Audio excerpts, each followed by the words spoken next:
So, hiya, Cory and Mary. Thank you for joining us today. Absolutely. Yeah, really good to see you. And do you guys know each other already? Have you met before?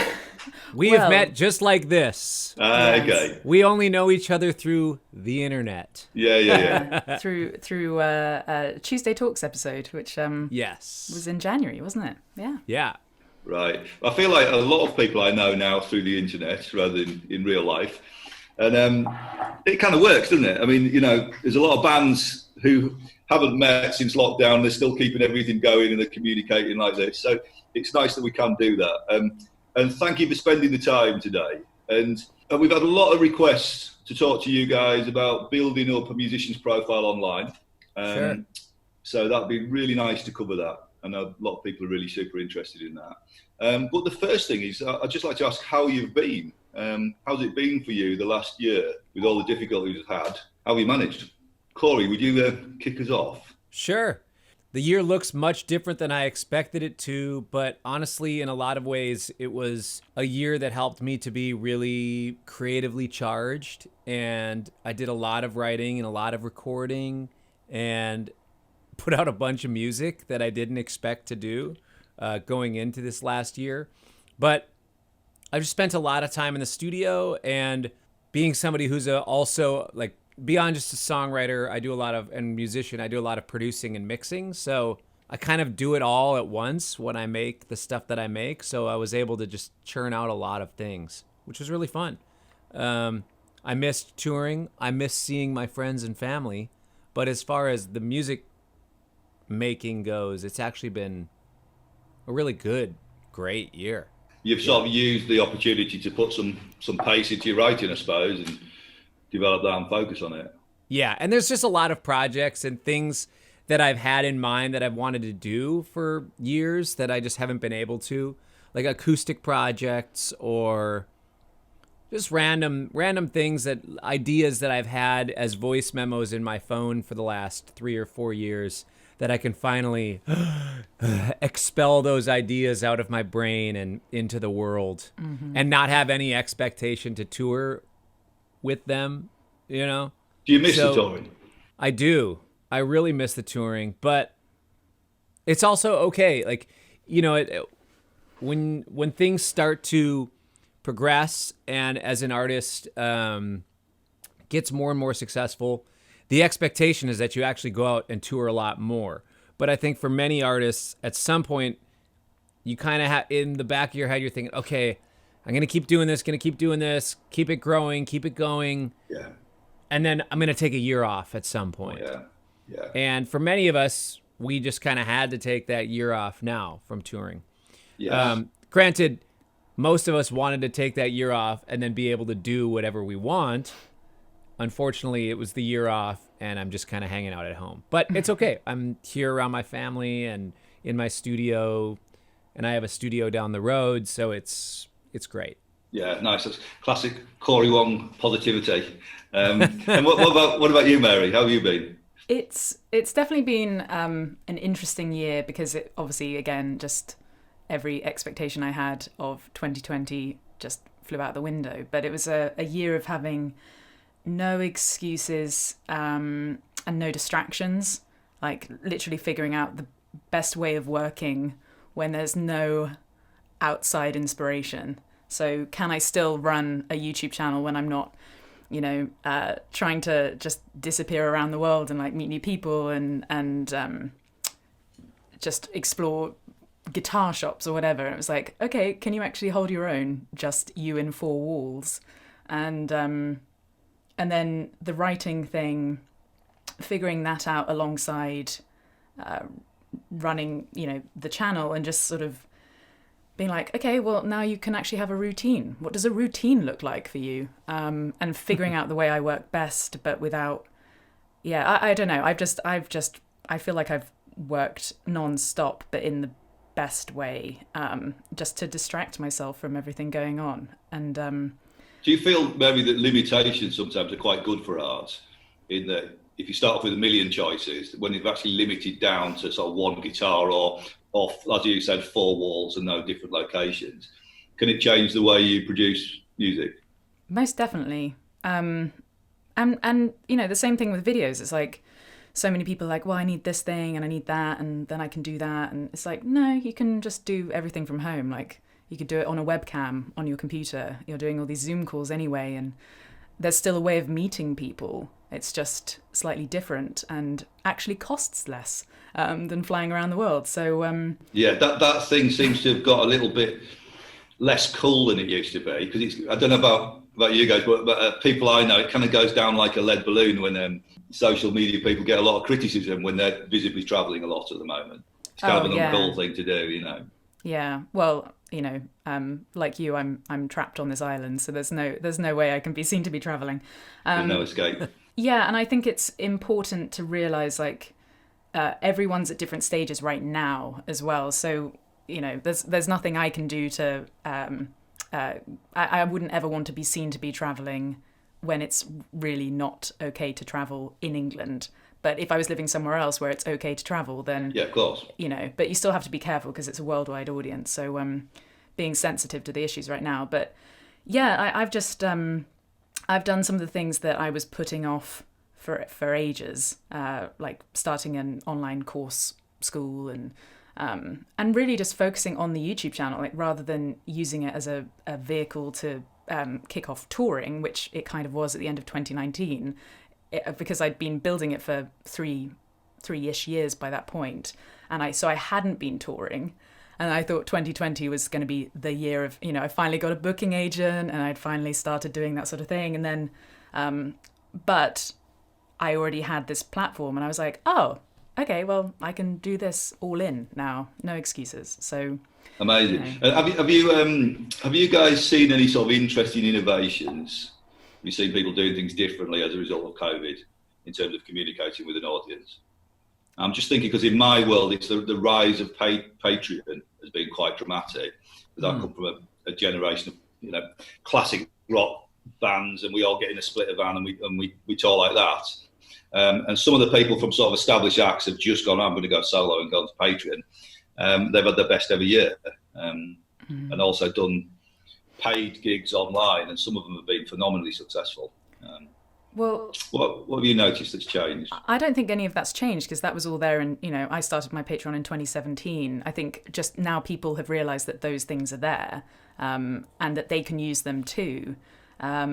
So again, it's like, obviously there have been developments when it comes to, you know, I didn't even know of Zoom a year ago, and now it's, you know, it's a very big word in my vocabulary, and very integral to my business, just like how sophisticated it can be, recording it, separating out people's audio, and then being able to make a big, long video podcast out of it.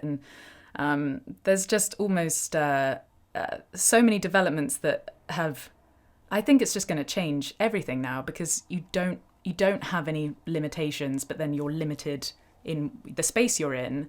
But with the internet, you can do anything. So there's one of our master's students.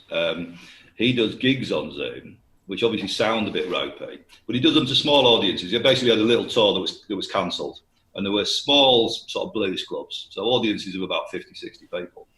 And he took the whole tour and put it online, and people pay for the ticket to watch the Zoom gig, but he follows it up with a proper mix, so you get a live album. And they usually buy, the crowd usually buy the album and a T-shirt, so he ends up with about 25 quid a head, with 50 people, and it's like, it does a lot better than the actual tour would have done.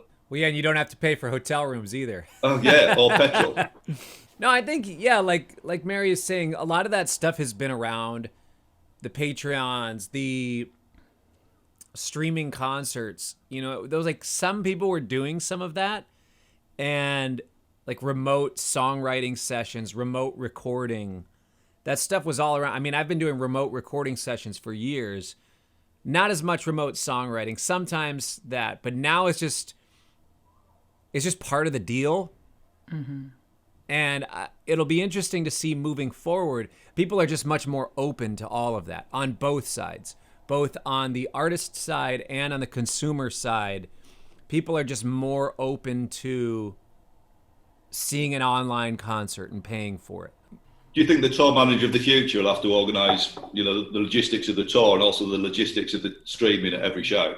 I think so. No, I don't think for every artist, but I think for a lot of them. I mean, if you take a look at a lot of the jam bands out there, I know the jam scene is not as big in the UK and Europe as it is in the States, but around here, there's these jam bands where they'll go on tour and they literally stream every show and you can pay for it. You know, some of the bigger ones being like Fish or Trey Anastasio Band, or, you know, some of that sort of world. But, you know, like there's been this website, nugs.net, where they've been doing this for years. And, you know, you can pay from anywhere and stream the show. And sometimes it's run by a website or an organization. Sometimes the bands themselves kind of sort that stuff out, and you just bring some extra crew to manage that and handle that. That scene sounds interesting. So what's the definition of a jam band? What's the, is it a genre or is it a philosophy? Yeah, I mean, it's kind of elusive on how to define it, but it's like rock meets jazz meets, I don't know, it meets folk.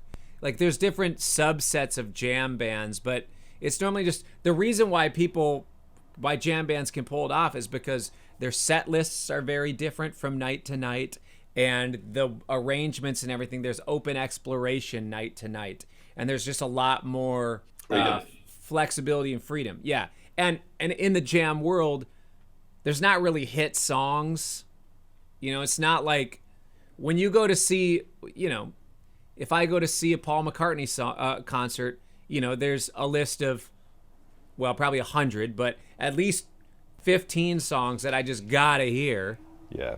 And then he can do whatever else. Or, you know, like when you go see like John Legend or Beyonce, there's a handful of songs that you just expect to see that are hit songs. In the jam world, there isn't really hit songs for better or worse. Like, I mean, some bands have songs that became pretty popular, but like the jam audience, the expectation is not necessarily that you're going to hear hit songs. It's that you're going to experience something new night to night. So that's why that sort of live stream thing has worked, and why people will tune in to what, you know, to watch lots of shows because they're all different.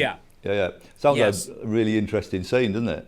But of course, you guys, I mean, I know you were all doing this years ago, but Mary, you're the trailblazers really, and I've noticed the stuff that you were doing a couple of years ago is now become more mainstream, because my crowd, they're like 50-year-old classic rock people. They're pretty stuck in their ways, but even those are innovating now, which is nice. It's really cool. So do you think we could turn our attention to the question that the younger musicians seem to be really interested in, which is how to build your presence online and how to build your audience online? And it's quite useful to think about that right now, because that's kind of, you know, we haven't got many options, and that's probably the biggest the biggest opportunity we have, and yet everybody's posting all the time, so the volume of stuff that's coming out has never probably been higher than it is right now. So I suppose the question is, what's the fundamentals of building an audience, and how do you feel about the current situation and the best way to kind of manage that? Well, I kind of just want to tie into the previous question, because when it comes to the traditional route of building an audience and going on the road and everything, and how you said, oh, maybe tour managers will be booking in Zoom meetings along the way. I sort of don't, that obviously can happen, but when it comes to Wi-Fi connections in strange hotels, it's going to be it's going to be tricky. It's more about like the timing. So you no longer have to disappear off in a splitter van and go and do those shows. And then, you know, when you're trying to think of doing a live stream show in a different city every night, that adds a whole other problem to the show. If you're in the same venue every night, then it's very different, because you can have everything set up.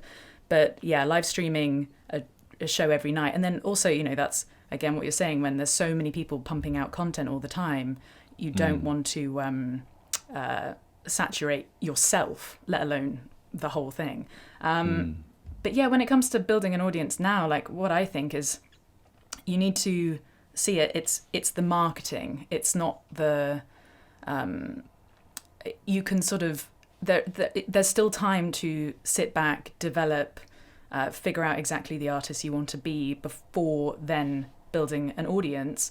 But then you can also grow alongside that audience. Like all the things I've learned in the last 4 years and how I've had to improve and level up my musicianship or singer-songwriting.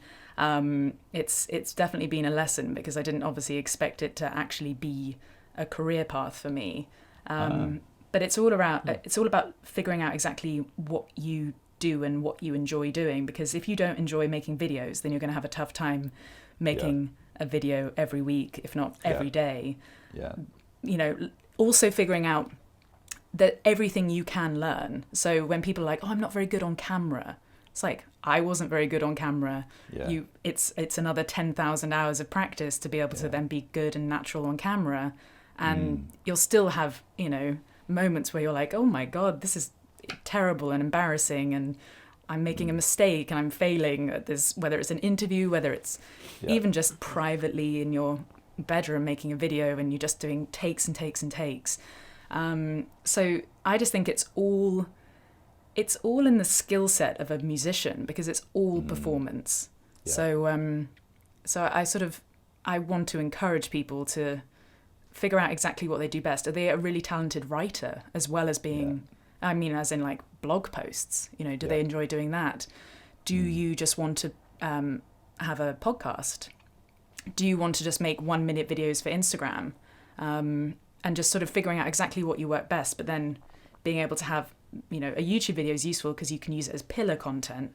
So you can make a nice 10-minute video, and then you can pull things out of that then fit to all the other platforms. So you can kind of be everywhere always, which is kind of like my mentality to all of it. So it's just basically a lot of work. So it depends what you want out of your career. But I think there's still so much room for amazing musicians of all different genres.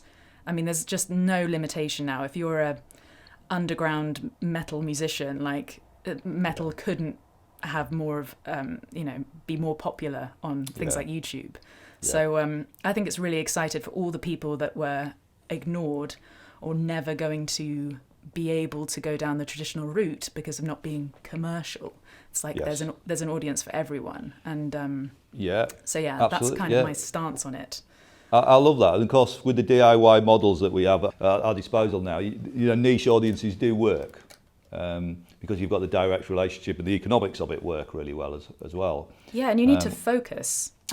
If you try and appeal to everyone, then you're going to appeal to no one.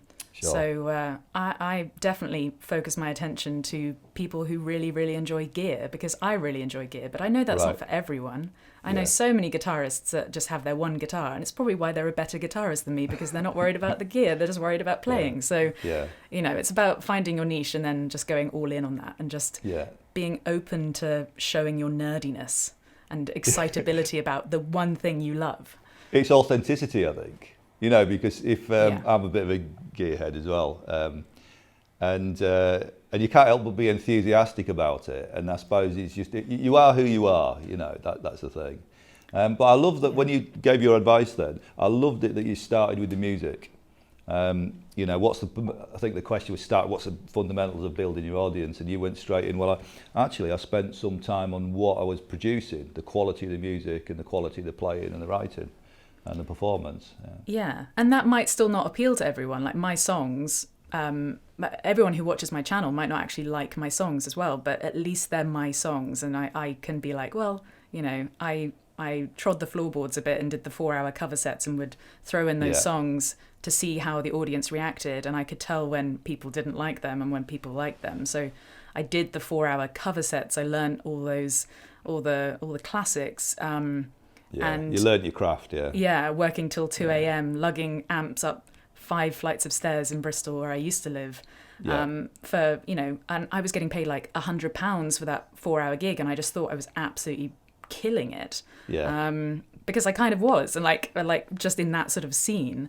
It's sort of having that encouragement and figuring out exactly what works best, but now you're having to work out what songs work best on a live stream, which is quite a challenge.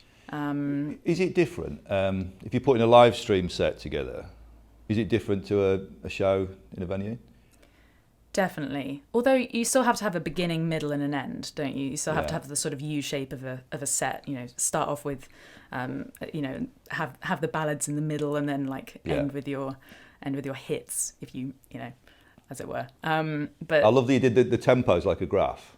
I really like that. You know, there's a sort of 45-minute set, and you know, there's the AC/DC set, and you know, well, that's the classic one, isn't it? Yeah. A lot of young musicians are talking to me about, I'll wait till it gets back going again, till I start work again. And I said, well, have you got at least a half an hour set that'll flatten people? Have you got that ready? And oh no, I'm not. Have you got one song that's the one that tells people who you are? And no, I haven't quite got that yet. And have you thought about the video? So, you know, there's a lot of stuff we can be doing in what you're talking. And particularly, I love this idea of set design, as you've just talked about. It's a bit of a lost art, I think, you know. So tell us a little bit more about the ultimate streaming set. What would it look like? Well, I don't personally do a crazy amount of streaming. I did one insane challenge sort of near the beginning of lockdown just to raise money for the hospice that I grew up nearby and I've got family connection to, because they had all their events cancelled, and that was 24 hours. So with that, I had to begin, you know, start off. But it was 8 a.m. English time, so not many people around the world were awake. And then, you know, try and have a U shape within that. But I don't know. You did a live stream straight for 24 hours? I did, yeah. Amazing. It was a very silly idea, but it was Did great. You stop to eat and go to the bathroom and what, like? Yeah. I took breaks. But I did 24 hours. Just sat in this room. Literally. How are your fingers in your voice? Well, I measured it pretty well, because obviously with the YouTube channel, like, it's natural for me to talk to other people. So I tried to make music during the day. I was trying to record a song that I kind of had to realize, I was like, this is a lot, dealing with comments and keeping people interested, and then some technical hilarity failures, I could say. Were you doing all your own tech as well? Did you have... Yes, and I hadn't really figured it out. So it was. I didn't even have an Ethernet cable at that point, and I learned the hard way. But yeah. So back to like just set design in general. Like, you know, it's kind of important to prepare yourself for any type. So even if you have, what does a 15-minute set look like before you've even got to 45? Do you have an absolute killer set there? You have to sort of think of yourself as like a comedian, don't you? So have a 15, have a half an hour, 25 to half an hour, and then have a 45, and then, you know, one day build yourself up to an hour and a half when you're doing the headline sets. Yeah. But I feel like going back to just when people are sat at home now sort of thinking, oh, I'll do things later. I'm here being like, oh my God, when the world opens up, like, I'm running out of time right now with all the things I need to be doing to be ready for that time. And there are so many things that you could have ticking away in the background, like building up your Patreon page, so that when the world opens up and everyone's distracted again, you have that stability. Because without the stability, you're probably not going to be as creative as you want to be. And I know that's what's happening to people right now. They're figuring out that, you know, they've lost their income, and making music feels like a luxury when you're like, well, I should probably be earning money right now, because that's where I was at. That's why I didn't write and produce, because studio time was just out of my financial ability then. So I was just writing songs and recording them, building up a set list, and then gigging them, because I didn't really have any other way of capturing them. But now, obviously, technology has caught up quite a lot. So you can record things on your phone, or everyone's had to sort of invest in interfaces and figure that out and develop their chops as a home producer. So I would say there's like almost no excuse not to be building absolutely just all the foundations of everything you need to be learning to be able to do this forever. And now is the best time, but you have to obviously try and help yourself as much as you can in terms of being able to pay your rent and pay your bills, which I know is next to impossible for some people right now. So I can totally understand people wanting to kind of put things off when it comes to creativity, but in this sort of limitation, you actually might find something else that brings you not just income but joy. Well, art and music is really important right now, so it's not a self-indulgent thing to develop music. You know, we need it and we all want it. and also the stuff that we're doing. If we approach a music career in the way that you guys do, in an organised professional way, then those skills are completely transferable. Even if your band doesn't make it in inverted commas or doesn't do what fulfill your expectations, you can take those skills and you can move it on to something else, whether it's another band and you rebrand yourself and you go like that, or for me, I run a music college and it's the same skills as running a band. It's the same stuff, so it's never wasted. And what about you, Cory? What's your thoughts on the fundamentals of building an audience and how that relates to the situation at the moment? I don't think it's any different now than what it was. And what I mean by that is I think that there are two sides that you can think about, which is the artistic side and the business side, right? So I'll address both of those. On the artistic side, I think the biggest fundamental is find out what is unique about you as an artist and find out what is most magnetic about you. What do people connect? Like, what is it about you that people really connect to when they listen to your music or when they consume your art? Yeah. Hone in on that thing and make that just emphasize whatever it is that's most remarkable about you. Yeah, yeah. Because that's what you said something earlier about, like, just there's so much going on. There's so much noise on the internet right now. There's so many amazing guitar players. Why does somebody care about Mary? Why does somebody care about me? Why does somebody care about Rob Harris? Or why does somebody care about Mark Lettieri or whoever, right? Like there's something unique about each person. And I think you just have to find what it is for you and just make that, really put the magnifying glass on that, emphasize that in everything that you do. It's quite hard to do. How did you figure that out? How did you get that objectivity and when? Honestly, I was looking for it for a long time. I didn't get it until after I turned 30. Yeah. Which, for most people in college, it's like, I want to find it right now. Yeah. And, I did too, but I think it's a lot of experience. It's a lot of years of studying other people. I wasn't aware to pay attention to that until, a few years ago. I just finally decided, what is it that makes this stuff special? What is it? And then try to figure out what makes me special as an artist and as a person that people connect to. But then also having a lot of community around to show me or respond to things like, oh, what's that thing that you're doing? That feels very cool. Like, that's very uniquely you. And when I got that sort of feedback from different circles or different types of producers that were hiring me to play on albums, like, hey, I had these other people in to play on this album, but they're just not bringing anything unique. Everything sounds generic. Can you bring me your thing to put on this and it'll feel unique? Oh, okay. Like, I'm interpreting what that means to them.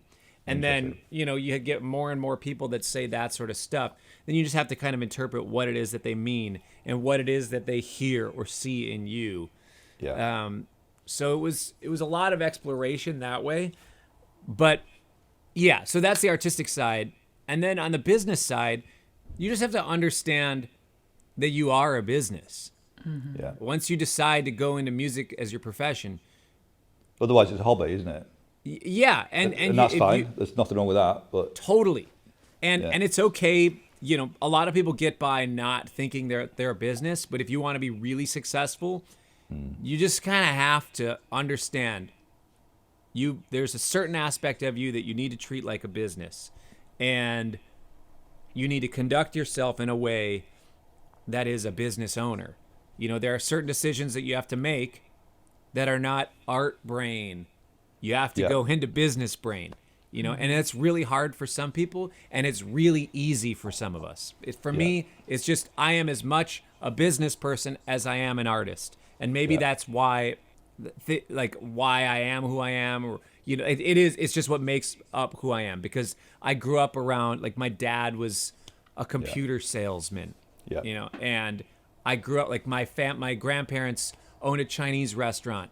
The first Chinese restaurant in Minnesota, so I grew up around business owners. I grew up around people who were in that world, I had friends whose parents were into it. And I don't know, I've just been I've been trying to get people to come to my gigs since I was 14 years old. So you just kind of along the way have to figure out what's going on. It's not like I've only been trying to get people to come to my gigs for the last 5 years. It's like I've been doing this since I was a kid. But there's a creativity in that, Cory. I mean, it's not like you've put all your creativity over there. Some of the stuff you do is like, and you, Mary, it's leaps of imagination and inspiration in your business models. I love Jack White for that as well. If he does something like open a record store, it'll be on a bus that goes from city to city or something crazy. Yeah. And some of that stuff is quite big budget stuff, which you don't have to worry about just yet. Yeah, sure. Yeah. Don't think you have to do that in the Jack White style, but no, but you can be creative with business, and you don't have to feel it's a polluting thing to your art necessarily. I think you can make it a part of it, and that's absolutely. That's what I learned from Jack with Wolfpack and Fearless Flyers, and what I do. It's like that all of a sudden becomes part of the story. So if you have something interesting to tell in your story, you just build it into the marketing. You just build it into the way that you let the masses know that you have something going on. So it's storytelling. Yes, and that's the biggest part of marketing. That's what well, I guess the art in itself should tell the story, but if you have a story to tell with all of that, like, you can be creative with that. It's like Mary's doing it's creative to do a 24-hour stream, and to be able to talk about that, and then that's a different thing, and it's an artistic thing, but it's also a way, it's like a business move, and it's something interesting to talk about. Immediately I was like, what? She's doing 24 hours? It's that sort of thing. So I think that the business side of things is also just, it's important to understand. But then the last piece of that, there's the artist side, there's the business side. A huge piece of it is learning to separate the two. And I'm the thing that I get guilty of sometimes is, so I have managers and I have booking agents and blah, blah, blah, but I am very much involved with the man. I don't just have managers that tell me what to do. I have 2 managers, and I am basically the third manager. We run things together. And when I'm on tour, I have a tour manager and that sort of thing. But I also, I'm very involved in the business of what I do. So unfortunately, sometimes when I'll show up to something, it's business Cory. But on the other end, they're expecting artist Cory. Right. So if I just come in and all I'm talking is deal points, it sometimes catches people off guard, because certain promoters are used, like any interaction they have with the artist, it's normally artist brain. That's what they expect. Where it's like, I'm coming in like, no, this is a $1 deal. Like, backline was included. It is not part of the costings of the show. Neither is this. And they're like, whoa, okay, yeah. And then, so to me, sometimes it's a fault, but I think it's important to separate yourself as an artist and as a business person, but to understand that they are the same to a certain degree. But there are also certain places where it's really important to separate yourself. Like for me, I am Cory Wong, the human being, and I'm also Cory Wong, the artist, and I'm also Cory Wong, member of 2 bands, right? So if somebody says, like, oh, check out this new Cory Wong album, like, oh, Cory Wong sucks. It's like, if somebody says that, in that context, they're not talking about me as a person. They just don't like that album or whatever, So to not take it as, like, there's sometimes a difference that we need to make when we as ourselves are also a business. It's a lot easier to say or to hear, like, if I am the CEO of toothpaste company.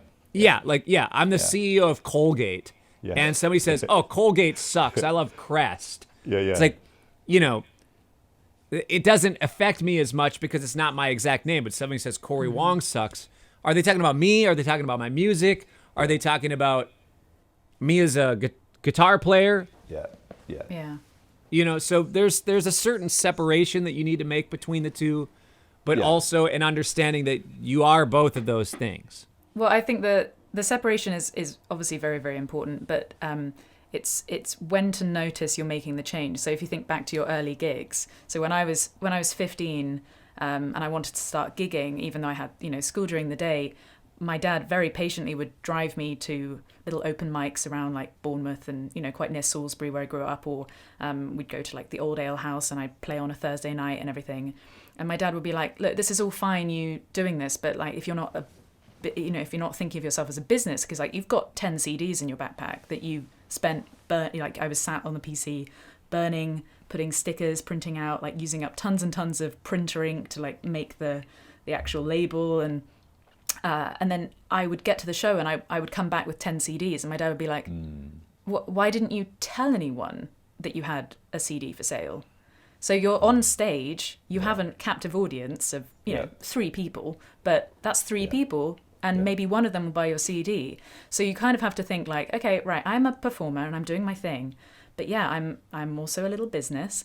And that's what my dad taught me, because he wasn't, when he was young, my dad was in the army and my mum's a nurse. So like we weren't business owners, and they didn't really understand the importance of earning money to be able to do the things you want to be doing with your life. And so he learned the hard way, and then every time I was there being like, okay, well, can we go to Denmark Street and can we go to the 12 Bar Club, because I really, really want to play on that stage where everyone else has played, and I want to do it on a Monday night because they've got an open mic, so I can just turn up and I can do 2 songs. And my dad was like, well, yeah, if you go, I'm driving you after work and you're after school on a Monday night, then you need to sell a few CDs, so you need to set a target in your head. And I was like, okay, I'll try and sell 2 or 3 CDs to pay for the petrol. And it's like, it's great lesson. Yeah, a killer lesson, like very, very important. And I think this is what always shocks me, because musicians, if you're a musician and you're creative, then you're very, very intelligent and imaginative. So you have to start thinking of yourself as a business and being intelligent and imaginative and being on top of your game, because you don't want people to have control over your songs. So even when you have a manager come on board, just like Cory, that's like super great to hear, because that manager is not your boss. They work with you, not for you. So you can't just like hand off things and just expect it to be done. You kind of have to be the project manager. It's your name. No one's going to care as much as you do about your music. So you need to start making the people feel good around you and show them that you're really, really hardworking, so that they can't even take their foot off the gas, you know? Yeah. So I only just got an agent now, and it's much more like YouTube related. It's a, you know, YouTuber agency, but he also happens to be a musician. So we're always talking about these things, but like, you know, I'm not a nightmare, because I don't want to be like, no. And I'm not a control freak, but I'm very, very. You take care of business. I have to take care of. To take care of my business. Yeah. I now have. I'm building a team. Like, that was always the thing I wanted. I didn't want a team built around me. I wanted to build it myself and bring on people that have seen the journey and understand it, and then understand where I want to go. But yeah, it's all. You know, but I am much more. The reason I have a YouTube channel is because I never wanted the music to be anything other than the music that I want to make. Yeah. So that's my little creative brain. And I don't have to worry about it earning money. Like, I can put it up, and I know that maybe I'll cover my costs by releasing a physical CD, which I still do. But I've always had to keep my costs very low. And I think that's the other thing. Musicians are like, well, I need to go to this $5,000 a day studio, or I need to have £5,000 to make a record. And I'm like, no, you have to deal with the limitations that you've been set. So if you have £100 to make a record, then you need to think how you're going to spend that £100. And like, are you going to record everything on your iPhone or on GarageBand on your computer? Have you just spent £500 on something else that was unnecessary when you could have spent £500 on a microphone, interface, all these other things, rather than like a PS5 or whatever is popular right now? So you kind of have to think, right, I'm not spending money, I'm not going out drinking. Instead, I'm going to invest that money in myself and make a record, but I'm going to have to do it with limitations. So maybe my friend is an incredible mixing artist who's like figuring his way out, you know, of that career. So maybe I throw it over to him as a mixer and just say, can I pay you £75 to do that? And so you're always having to think about it, or you have to do the mixing yourself, and you have to make terrible mistakes and, you know, do the 10,000 hours there too. But You have to always be like balancing what you can afford to do rather than making the mistake where you end up burying yourself in debt and then you don't enjoy making music anymore. Yes. So you always have to be thinking about it, and you always have to have those two lanes running side by side to be able to do this forever. I was listening to Jerry Seinfeld on a podcast, and he said, survival is the new success. Yeah. If you, I know musicians, I'm 30, and my friends who were musicians at 22 have already quit. Yeah. And the only way I'm actually still doing it is because I didn't quit. I was stubborn enough. That's the secret of the music business. That's it right there. You know, yeah, really is. Really. You don't have to make it at 19. You can make it at 40. I mean, Debbie Harry was in her 30s when, Blondie actually, hit their success. So it's like, no, you just have to keep going, and you have to keep learning and failing and making mistakes. This amazing drive that you both have, that's a hard thing to teach, I've found over the years. Mm-hmm. So where does it come from for you guys? Being underestimated. Is that what it is? Yeah, for me, being told I couldn't do certain things at a young age, it's just out of pure stubbornness and rejection and failure over and over again, and people not liking my music for a really long time, people not wanting to come to shows, me being terrible, like I sucked at 15, just all that sort of stuff. And it's like, okay, well, I'll just keep plodding along, and realizing who your audience is too. So like realizing like my friends and my parents might not be the right audience for me, so they might not like the music that I'm making. But yeah, like I had school teachers tell me that I shouldn't sing in a rock band because I was going to damage my voice. So I was like, well, watch me not damage my voice, because I'm classically trained, so I know how to breathe and that sort of thing.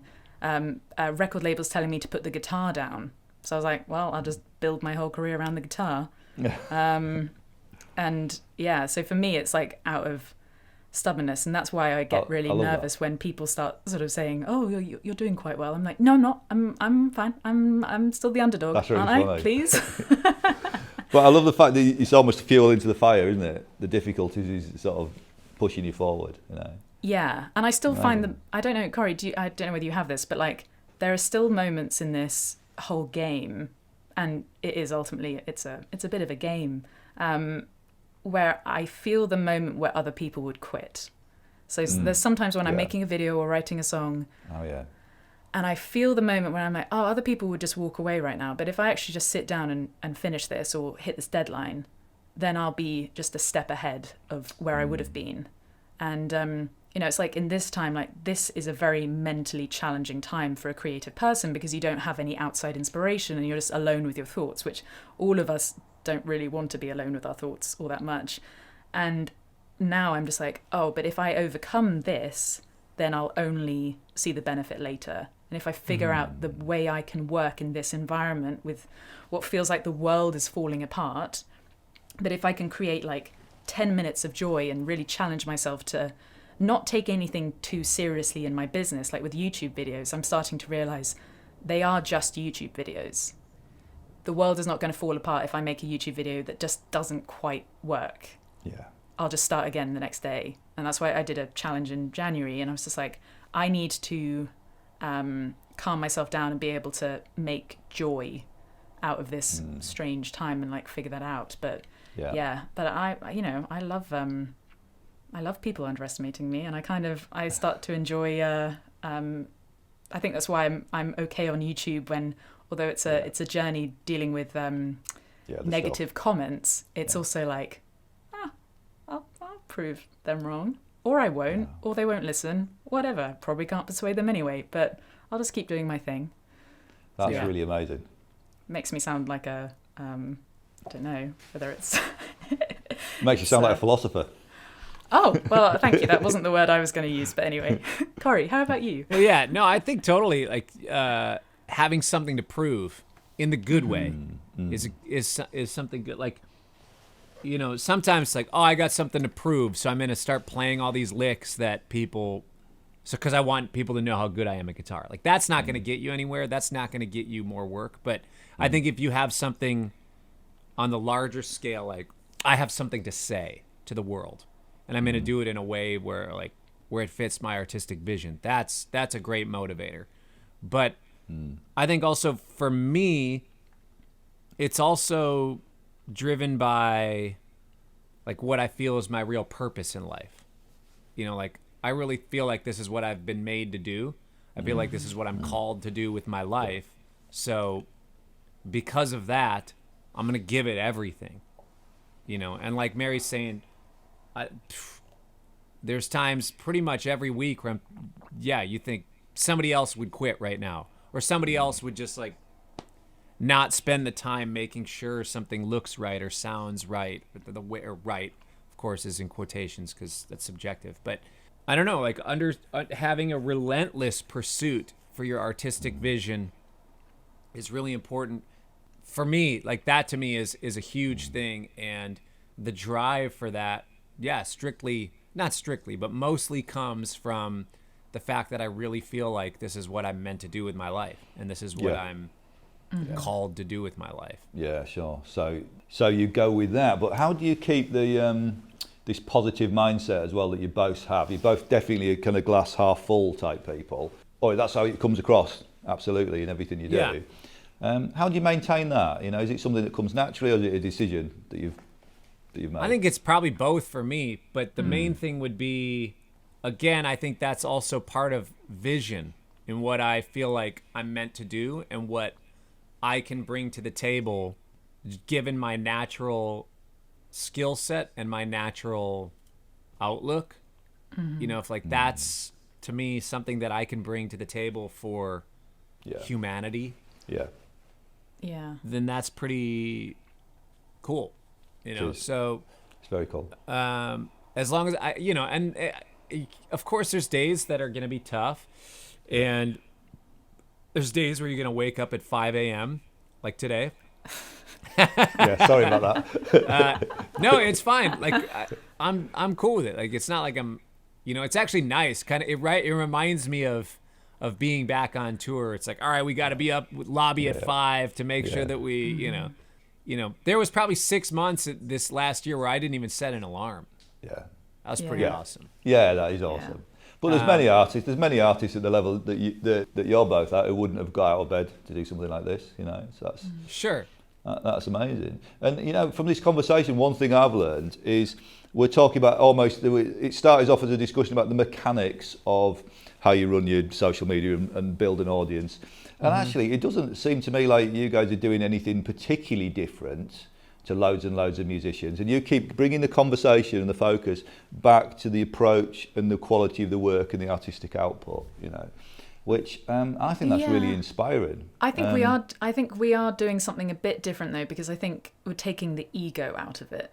Like the thing I find about Cory that's so inspiring and you know, learning so much from viewing, well, not just listening to his music and not just watching his live shows and, you know, him on stage, whether it's Madison Square Garden or a venue in Chicago or whatever. It's like, he's willing to be everything.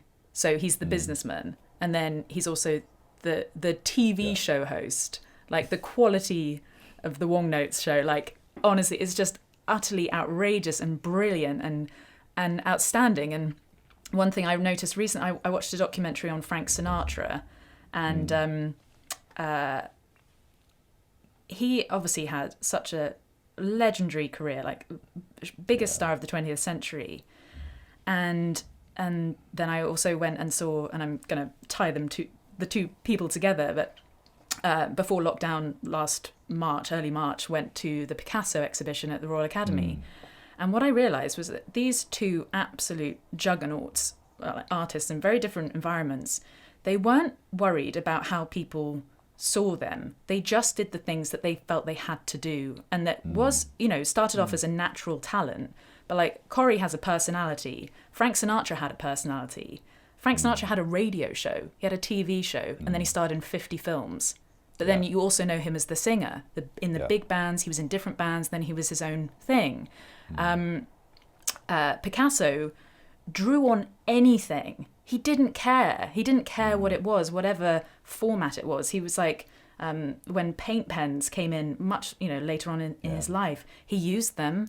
During the war, when there was a shortage of paper, he would draw on newspapers. He just couldn't help himself but create. And I think this is what, tying into, people say, do you mind people calling you a YouTuber? And I'm like, no, because YouTube has brought me an incredible career that I never even imagined. And I get to do things I never imagined. So now I'm a presenter, I'm a videographer, I'm a film editor. Obviously, I started out as a musician and a singer-songwriter and performer, but then I did classical music growing up. And I just realized, like, all these things that everyone was trying to narrow me or put me in a box. I was like, well, all those things that I kind of did, and I built a skill set that then meant that I could do all of this. So whether it's learning to mix, learning to produce tracks, but then learning to make videos, and then having to present, and then that tying into other career opportunities where I was a cartoon character. I think people need to get less sensitive about how they're seen, as long as they are doing the thing that, like, gives them that gut feeling of just, like, unbelievable excitement. Like, whatever you feel excited about and you have suddenly so much energy, you have to go all in on, because that energy won't always be there with every step of the work. But if you come back to it and you're like, okay, well, I'm just doing the things that I love. I don't really mind what other people think I should be doing. So when it comes to social media and building an online platform, you kind of have to take the ego out of it. You just have to be everywhere, always doing the things that you just can't get enough of. And that's exactly what I see in Cory, and that's what I want to be seen as too. There are so many things that you just can't worry about, and you can't worry about people's opinion on your music, on you. You can build the separation. So if people don't like my YouTube channel, I'm like, that's fine. It's not actually me as a human being.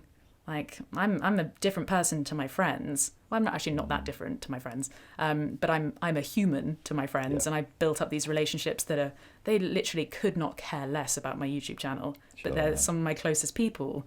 And then other people enjoy my music, but don't like the videos. Some people like the songs, some people like the guitars, or they don't like any of it. It just doesn't matter. It's like, well, I just can't get enough of doing this stuff. So that's what makes me, and it's what I think makes Cory absolutely unstoppable, because we find it easy, but we also know that we have to channel every bit of our energy into it to be able to get it done. So I think it's the taking the ego out of it, stop worrying about what other people are thinking about you, and just, like, what makes you go, like, absolutely, like, it's so excitable and nerdy and insane, and just, like, whatever that thing is, that's the thing you need to double down on. You should be a philosopher, Mary. It's really great. And I think we've run out of time, sadly, and that's a great place to stop. I think it's really inspiring what you've both said, and I'd love to do this again when we start to get back into gigging, and sort of look around and say, okay, we've got through that, where are we now? That'd be really lovely. And I appreciate everything you've done for young artists, and all that advice. It's been absolutely brilliant, and I shall see you next time. All right. Sounds great. Thank you. Yeah, thanks, man. See you soon. So stay tuned, everybody, because Mary and Cory are now going to do an exclusive performance for WaterBear. How cool is that? Hey, what's up? It's Cory. So I figured we talked a little bit about just, like, sometimes dealing with limitations or whatever. So I figured I'd give myself a couple limitations for this video. I have a cable that's like 3 feet long. It's not ideal. I'm gonna plug directly into my Apollo interface. But, where is it? Okay, there it is. And I have my own plugin. That's kind of nice. The Archetype Cory Wong Neural DSP plugin. Just using my iPhone camera and iPhone audio, I'm gonna make a video for you guys. And I'm just gonna play. I'm gonna do something a little outside of what people always know me for. There's this tune that I've been kind of writing and just jamming on lately, and just kind of only going with this kind of clean tone with a. Actually, it's a little more dirty than I normally use, but it's got verb. which is something I don't always use. So I'm just gonna play some of this tune, and it's a nice feeling melody. To me, it feels like kind of refreshing and joyful, but like a calm kind of joy, which has been an artistic vision thing for me, that joy is something that I'm aiming for.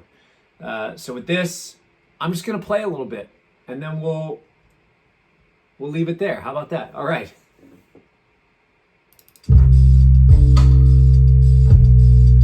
Here you go.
track that I've been kind of working on, playing along with a little bit.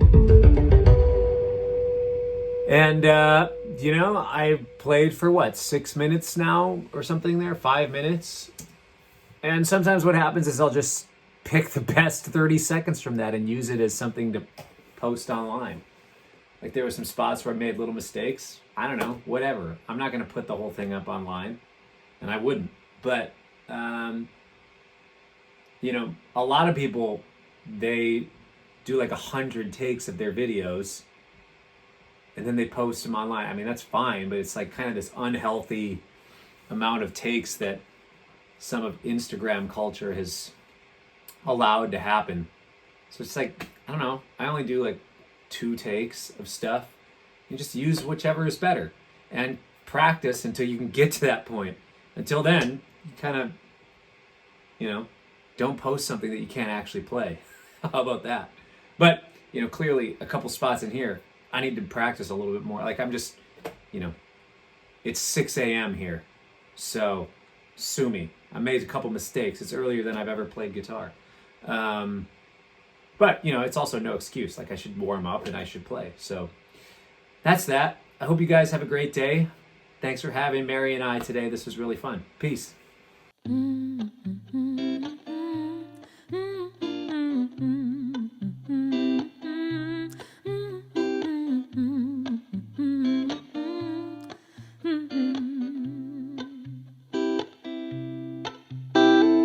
I feel it slipping, time falling through my hands. Started off as pebbles, now it's grains of sand. Can't you see it's all happening right in front of this change? No gains needed, freewheeling down, down, down, down, down, down, down that hill of age.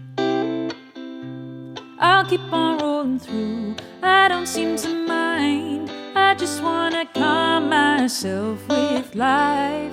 I don't wanna fall off anytime soon, 'cause I'm enjoying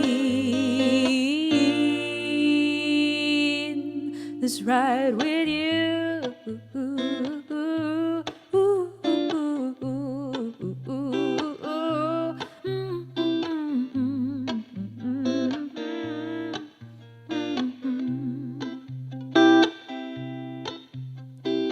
As we keep talking, we'll mature over a fine wine, reminiscing that all repeats and start overs were denied. Can't you see it's all happening right in front of us? Change, no gains needed, freewheeling down, down, down, down, down, down, down that hill of age. I'll keep on rolling through, I don't seem to mind. I just wanna calm myself with life. I don't wanna fall off anytime soon, 'cause I'm enjoying